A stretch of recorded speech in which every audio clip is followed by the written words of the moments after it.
I read a book this week and I want to talk about it. I don't usually do a lot of standalone reviews, but for some reason I just wanted to do this one. So this week I read To All the Boys I've Loved Before by Jenny Han. I didn't realize this, but it is coming out on Netflix on Friday. So I thought that was kind of like interesting timing.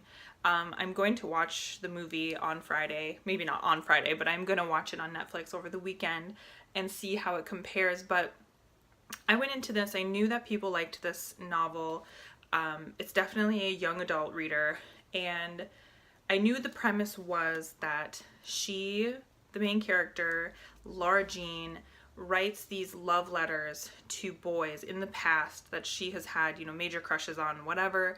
And then she writes this love letter, puts it in her hat box that her mother has given her, and hides it away so the boys don't get the love letters. And then suddenly one of the characters, Peter, comes up to her and says, "Hey, I got this letter." And she doesn't know how it happened. I knew immediately. It wasn't a huge surprise as to how they got the letters, and I think most of us could figure that out. But I went into it and I really loved the beginning. It started out not focused at all on boys. It focused on her older sister Margot leaving for college, and that is a huge thing. I think all of us go through that, whether like I was an older child, so I left the nest first, but a lot of people, I remember my sister calling me after I moved out and she was like, "I hate this, it's so weird, your car's not here." So I think a lot of people could relate to that, whether you're the older or the younger sibling. So I thought that was really sweet, and I loved the beginning, and it felt very like Judy Blume. It was very different than what I was expecting, and then it turns to this letter thing, and I hated the way it turns. Like, she has a crush on her sister's ex-boyfriend, and obviously that's a no-no. And I actually saw some funny reviews that were like, "I hated Laura Jean because you cannot have crushes on your sibling. That's like a huge no-no. Excuse me, on your sibling's boyfriend. That's a huge no-no." And I thought that was kind of funny because to me it seems like it would be kind of obvious that you would have a crush maybe on your older sister's boyfriend, just because it's like this older person that's around you and getting to know you. I think he was only like 1 year older than her anyway. So she's nervous about Josh, her sister's ex-boyfriend, getting this letter, and she's nervous that he's going to receive one. So she kind of does something extreme to make him not believe that she likes him still.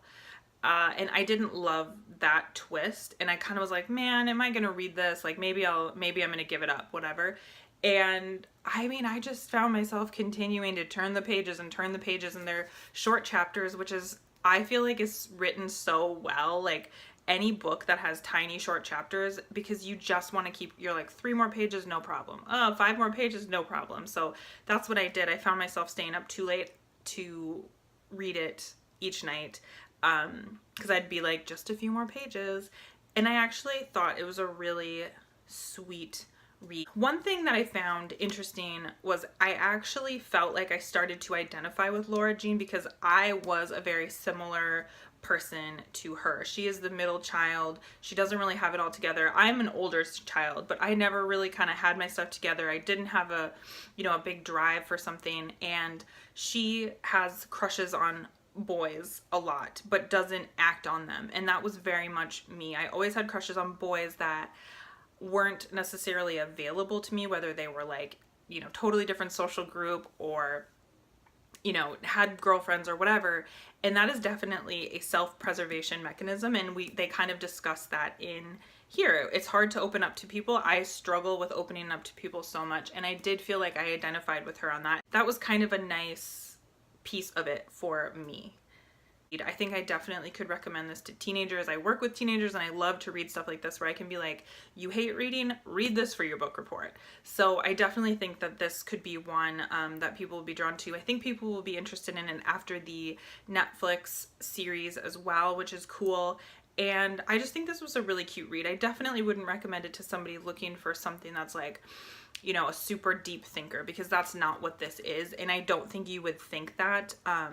Like, I wouldn't necessarily tell like my 50-year-old coworker to read this, but that being said, I'm 35 years old and I enjoyed reading this, and sometimes it's just fun to read young adults, and that's what I'll say about this one. So all in all, I gave this 4 out of 5 stars on Goodreads. I would tell you, if you're looking for something cute, to read it. Get it from your library. I bought this at a thrift store last summer, hadn't read it yet, and I only paid 49 cents for this bad boy, and I will probably return it to the thrift store so that someone else can enjoy it too. Okay, so that being said, thank you so much for watching. Let me know if you have read this, what you think, if you've watched the Netflix series, because I know some people will watch this video after the Netflix show comes out. And I want to hear your thoughts on that too. I'm going to try to watch it soon so I'm in the know, I guess. Okay, so that's everything, and I'll talk to you later.